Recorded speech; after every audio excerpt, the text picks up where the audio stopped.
বিদেশি অস্ত্র body recovery ও ১৭ লক্ষ টাকা ডাকাতির মামলা। এটা কোনোভাবেই সম্ভব নয় যে মাত্র ৩ মাসে এরকম অপরাধীর জামিন হয়ে যাওয়া। সেই অসম্ভবকে সম্ভব করেছেন বিএনপি নেতা ও নেত্রকোনা ১ আসনের বিএনপির ক্যান্ডিডেট ব্যারিস্টার কায়সার কামাল। বলছি হাদিকে গুলি করা সন্ত্রাসী ফয়সাল করিমের কথা। সে অস্ত্রসহ অ্যারেস্ট হওয়ার ৩ মাসের মাথায় তাকে জামিন করিয়ে জেল থেকে বের করেন বিএনপি নেতা কায়সার কামাল। শুধু জামিন করেই তিনি ক্ষান্ত দেননি, মেয়াদ শেষে জামিনের সময়সীমা আরও বাড়িয়ে দিয়েছেন। তার মানে এই খুনি তার রেগুলার ক্লায়েন্ট। এত লিগ ধরে ইন্টারিম সরকার, এরপরেই জামিন হয়ে যায়। কেন যায় এবার বুঝলেন? এই কায়সার কামালরা অস্ত্রধারী আওয়ামী সন্ত্রাসীদের জামিনদার হয়ে দেশকে অস্থিতিশীল করার পায়তারা করে যাচ্ছেন। শরীফ ওসমান হাদির উপর গতকাল নৃশংস হামলার মূল মাস্টারমাইন্ড ফয়সাল করিম মাসুদ ওরফে দাউদ খান। এই মার্ডারার দাউদ খান ৫ই আগস্টের পরবর্তী সময় ২ বার অ্যারেস্ট হয়েছিল। এর মধ্যে একবার ২০২৪ সালের নভেম্বর মাসে সে গ্রেপ্তার হয় র্যাবের হাতে। ছবিতে যাকে দেখছেন এই সেই সন্ত্রাসী খুনি। সে সময় বিভিন্ন পত্রিকার খবরে ফয়সাল করিমের ছবিসহ খবর প্রকাশিত হয়েছিল।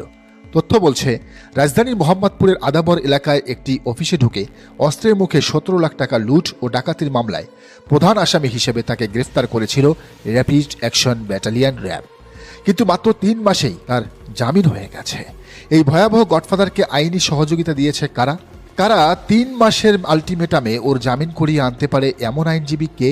বর্তমানে এদেশের হাইকোর্টে যে কজন প্রভাবশালী আইনজীবী আছেন তার মধ্যে একজন হলেন বিএনপির ব্যারিস্টার কায়সার কামাল।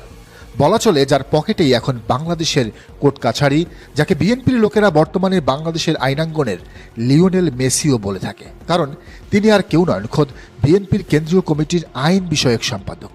বিশাল পাওয়ারফুল পোস্ট। বিএনপির মতো একটা দলের আইন সম্পাদক হাইকোর্টে কারো জামিন চাইবেন আর সেটা হবে না, এটা হতেই পারে না। কিন্তু তিনি এমন একজনের জামিন করিয়েছেন যে কিনা লীগের প্রফেশনাল শুটার, কিলার, খুনি। দ্য ডিসেন্ট বলছে, ওসমান হাদির উপর গুলিবর্ষণকারী সাবেক ছাত্রলীগ নেতা ফয়সাল করিম মাসুদ ২০২৪ সালের ৮ নভেম্বর ডাকাতির সময় অস্ত্রসহ গ্রেফতার হলে তার বিরুদ্ধে অস্ত্র আইনে মামলা হয়। এরপর ফয়সাল করিমের জামিনের জন্য অ্যাডভোকেট কায়সার কামাল এবং অ্যাডভোকেট মাহফুজুর রহমান আবেদন করলে চলতি বছরের ১৬ ফেব্রুয়ারি হাইকোর্ট তার ৬ মাসের জামিনের আদেশ দেন। ব্যারিস্টার কায়সার কামাল নেত্রকোনা বিএনপির মনোনীত সংসদ সদস্য পদপ্রার্থী এবং বিএনপির আইন বিষয়ক সম্পাদক, তাও কেন্দ্রীয় কমিটির। যেন কোনো কমিটির না, অন্য কোনো ওয়ার্ড বা ইউনিয়ন কমিটি, উপজেলা কমিটি, জেলা কমিটির না, একবারে কেন্দ্রীয় কমিটির। কায়সার কামালদের নীতি নৈতিকতা বলতে কিছু নেই। যে কায়সার কামালরা সারা দেশে তোলপাড় সৃষ্টি করা মাসুদ করিমের জামিন করায়, তারা এদেশের এমপি হলে কি করবে, কি আইন প্রণয়ন করবে তা বলাই বাহুল্য। তবে এসব তথ্য সামনে আসার সাথে সাথেই তা সুপ্রিম কোর্টের ওয়েবসাইট থেকেও সরিয়ে ফেলা হয়েছে। চিন্তা করা যায় এরা আইনাঙ্গনে কতটা নগ্ন হস্তক্ষেপ করছে এখনই। বিএনপির এমপি ক্যান্ডিডেট কায়সার কামাল জামিন করিয়েছে এক শীর্ষ সন্ত্রাসীকে।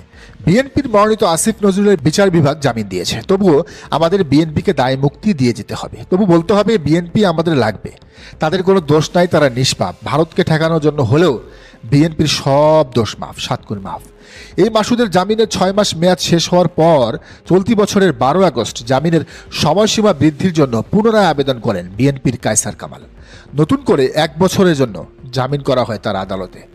আদালতের নথিতে দেখা যাচ্ছে ১৬ ফেব্রুয়ারি জামিন আদেশ হওয়ার পর পরবর্তী নানান প্রক্রিয়া শেষে দ্রুততার সাথে ১৯ জুলাই সেটি ওয়েবসাইটে প্রকাশিত হয়েছে। এই দেশের রাজনীতিতে সহিংসতা নতুন কিছু না। রাজনীতিবিদরা প্রকাশ্যে বলতে না চাইলেও এমন সহিংসতার পেছনে শক্তিশালী বৈদেশিক স্বার্থ, ভূরাজনৈতিক প্রতিযোগিতা এবং নব্য উপনিবেশবাদী চাপ বড় ভূমিকা রাখে।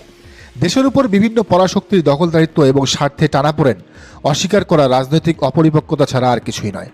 ওসমান হাদির উপর হামলাও সেই দীর্ঘদিনের নোংরা রাজনৈতিক বাস্তবতারই আরেকটি সম্প্রসারণ। কষ্টের বিষয় হলো, বহু তরুণদের রক্ত, পরিশ্রম ও স্বপ্ন এই ভ্রষ্ট কায়সার কামালদের মতো লোভীদের রাজনৈতিক খেলায় হারিয়ে যায়। যারা এই ব্যবস্থার অধীনে থেকে এখনও সিনসিয়ারলি পরিবর্তন আশা করে, তারাও কবে যে বুঝবে এই রাজনৈতিক পথ শেষ পর্যন্ত লোভ লালসার কাছে হেরে যায়। তরুণদের শক্তি, তাদের স্বপ্ন, তাদের প্রাণ চাঞ্চল্য এসব যেন কোনো হীন রাজনৈতিক স্বার্থ, কোনো নব্য উপনিবেশবাদী শক্তি বা আঞ্চলিক চাপের হাতিয়ার হয়ে না যায়। দর্শক, আপনি কি মনে করেন জানান কমেন্টের ঘরে। আর এই চ্যানেলে নতুন হলে অবশ্যই সাবস্ক্রাইব করে বেল আইকনটি বাজিয়ে রাখুন।